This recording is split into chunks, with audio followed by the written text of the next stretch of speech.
এক নম্বৰ প্ৰশ্ন, একে ভূমি বিচিৰ ওপৰত ত্ৰিভুজ এ বি চিৰ আৰু ত্ৰিভুজ ডি বি চি দুটা সমদ্বিবাহু ত্ৰিভুজ এনেকুৱা অঁকা হৈছে যাতে শীৰ্ষবিন্দু এ আৰু ডি বি চিৰ একেফালে থাকে।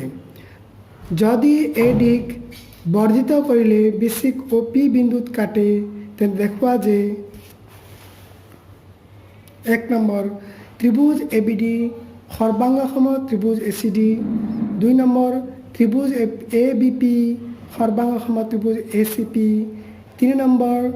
এ পি এ এংগল এ আৰু এংগল ডি উভয়কে সমদ্বিখণ্ডিত কৰে। 4 নম্বৰ এ পি বি চিৰ লম্ব সমদ্বিখণ্ডক। সলিউশন দিয়া আছে ত্ৰিভুজ এ বি চি আৰু D B C, B C ভূমিৰ একেফালে থকা দুটা সমদ্বিবাহু ত্ৰিভুজ, তাৰ মানে এইটো এ বি চি আৰু ডি বি চি এই দুইটা ত্ৰিভুজ একে ভূমি বি চি, মানে দুইটা ত্ৰিভুজৰ ভূমি বি চি হয়। আৰু এই দুইটা ত্ৰিভুজ মানে এ বি চি আৰু ডি বি চি দুইটা ত্ৰিভুজেই বি চি ভূমিৰ একেফালে আছে। ঠিক আছে, বৰ্ধিত এ ডি এ বি চিক পি বিন্দুত ছেদ কৰিছে, মানে যদি আমি এ ডিক যদি আমি বৰ্ধিত কৰি এ ডিক সংযোগ কৰি যদি আমি বঢ়াই দিওঁ, তেতিয়াহ'লে সেই মানে বৰ্ধিত ৰেখাটোৱে বি চিক কি কৰিব, পি বিন্দুত ছেদ কৰিব। দেখুৱাব লাগে যে কি দেখুৱাব লাগে, দেখুৱাব লাগে যে 1 নম্বৰ ত্ৰিভুজ এ বি ডি সৰ্বাংগসম ত্ৰিভুজ এ চি ডি, তাৰমানে ত্ৰিভুজ এ পি ডি এই ত্ৰিভুজটো এ চি ডি এই ত্ৰিভুজৰ লগত সৰ্বাংগসম, এইটো ত্ৰিভুজৰ লগত সৰ্বাংগসম। 2 নম্বৰ ত্ৰিভুজ এ বি পি সৰ্বাংগসম ত্ৰিভুজ এ চি পি, তাৰমানে এ বি পিটো এই ত্ৰিভুজটো এ চি পি এই ত্ৰিভুজৰ লগত সৰ্বাংগসম। 3 number A P A angle A আৰু এংগল ডি উভয়কে সমদ্বিখণ্ডিত কৰে, তাৰমানে এই এ পি ৰেখাই কি কৰিব, এংগল এ আৰু এংগল ডি দুইটাকে সমদ্বিখণ্ডিত কৰিব, তাৰমানে এইটো পাৰ্টৰ লগত ইকুৱেল, এইটো পাৰ্টৰ লগত ইকুৱেল। 4 নম্বৰত কৈছে এ পি বি চিৰ লম্ব সমদ্বিখণ্ডক, তাৰমানে এ পিটো বি চিৰ ওপৰত লম্ব হয়, তাৰমানে এটা কোণ 90 ডিগ্ৰী হৈ থাকিব এই দুটা কোণ, আৰু B P equal to C P হ'ব বুলি কৈছে। প্ৰমাণ 1 নম্বৰ ত্ৰিভুজ এ বি ডি আৰু ত্ৰিভুজ এ চি ডিৰ পৰা পাওঁ, তাৰমানে এ বি ডি এইটো ত্ৰিভুজ আৰু এ চি ডি এই দুটা ত্ৰিভুজৰ পৰা আমি পাওঁ কি পাওঁ চাই লওঁ। A B equal to A C, কাৰণ প্ৰদত্ত তোমাৰ সমদ্বিবাহু ত্ৰিভুজৰ দুটা বাহু হয়, A B equal to A C. তাৰপিছত B D equal to C D, B ডিৰ লগত চি ডি বাহু সমান, কাৰণ কিয় এইটো প্ৰদত্ত, কাৰণ কিয় এ বি চি ত্ৰিভুজৰ ডি বি চি ত্ৰিভুজৰ বি ডি আৰু চি ডি সমান প্ৰদত্ত। এইটো ত্ৰিভুজৰ এ বি ত্ৰিভুজৰ আমি এ বি আৰু বি ডি ইউজ কৰিলোঁ। এতিয়া দেখা পালোঁ যে এ ডি এই এ বি ডি ত্ৰিভুজৰ এ ডিটো এ চি ডি ত্ৰিভুজৰ এ ডিৰ লগতে সমান, তাৰমানে A D equal two D A সাধাৰণ বাহু, মানে তিনিটা বাহুৱে সমান হৈ গ'ল, এইটোৰ লগত সমান হ'ল, এইটোৰ লগত সমান হ'ল, আৰু এইটো বাহুৰ লগত সমান হ'ল। ঠিক আছে, এতেকে আমি ক'ব পাৰোঁ যে ত্ৰিভুজ এ বি ডি সৰ্বাংগসম ত্ৰিভুজ এ চি ডি, কিয় এছ বিধি মাতে, মানে বাহু বিধি মাতে। 2 নম্বৰত কৈছে যে ত্ৰিভুজ এ বি পি আৰু ত্ৰিভুজ এ চি পিৰ পৰা পাওঁ, তাৰমানে আমাক 2 নম্বৰত এ বি পি আৰু এ চি পি সৰ্বাংগসম দেখুৱাব কৈছে। তো গতিকে ত্ৰিভুজ এ বি পি মানে এ পি পি আৰু ত্ৰিভুজ মানে এ বি পি মানে এইটো এ বি পি আৰু ত্ৰিভুজ এ চি পি এই দুটা ত্ৰিভুজৰ পৰা আমি কি পাওঁ চাই লওঁ। A B equal to A C প্ৰদত্ত, এইটোতে দিয়া আছে, এইটো A B equal to A C সমান হৈছে। তাৰপিছত A P equal to P A, মানে এ পিটো এ বি পি ত্ৰিভুজতো আছে, এ চি পি এই দুটা ত্ৰিভুজতে আছে, গতিকে সাধাৰণ বাহু। তাৰপিছত এংগল বি এ পি, তাৰমানে আমি দেখা পালোঁ আমি এইটো বাহু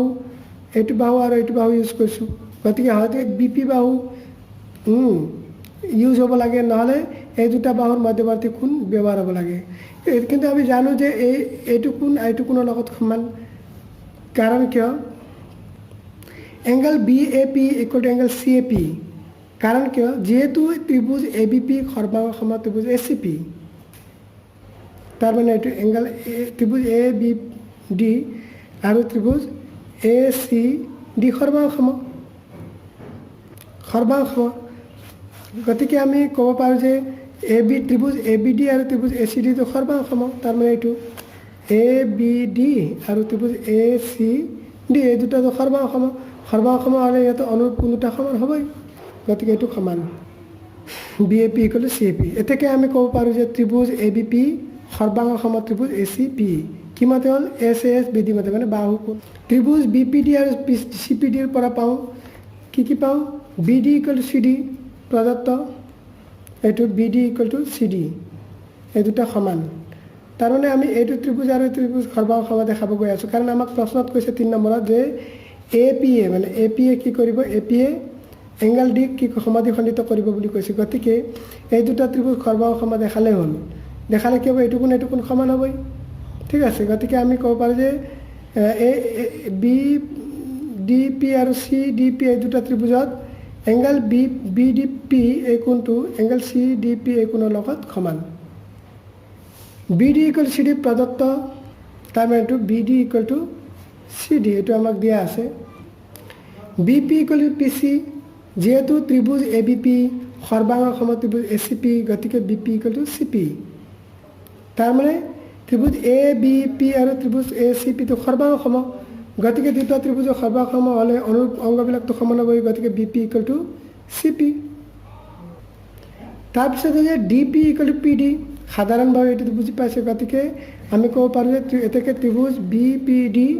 সৰ্বাংশম ত্ৰিভুজ CPD SS বিধি মতে বাহু বিধি মতে ত্ৰিভুজ দুটা সৰ্বাংশম হৈ গ'ল এতেকে যেতিয়া দুটা ত্ৰিভুজ সৰ্বাংশম হৈ যায় তেতিয়া অনুৰূপ অংগবিলাক সমান হ'ব গতিকে angle BDP = angle CDP CPCT হ'ল তোমালোকে যেতিয়া এইবিলাক বস্তু বুজিব লগা হয় তেতিয়া চিত্ৰত তোমালোকে চাই লোৱা চিত্ৰটো আগতীয়াকৈ আঁকি থবা আৰু ইয়াৰ লগত মিলাই পেলাই চাবা ঠিক আছে এতেকে যেতিয়া BDP = CDP হৈ যায় তেতিয়া আমি ক'ব পাৰোঁ যে APA এংগল D সমাধিখণ্ডিত কৰে আকৌ যেহেতু ABP সৰ্বাংশম ত্ৰিভুজ ACP এইটো আমি প্ৰমাণ কৰিছোঁ গতিকে এংগল BAP = এংগল CAP হ'ব CPCT মতে ঠিক আছে এতেকে আমি ক'ব পাৰোঁ যে APA এংগলে সমাধিখণ্ডিত কৰে এতেকে আমি ফাইনেলি ক'ব পাৰোঁ যে APA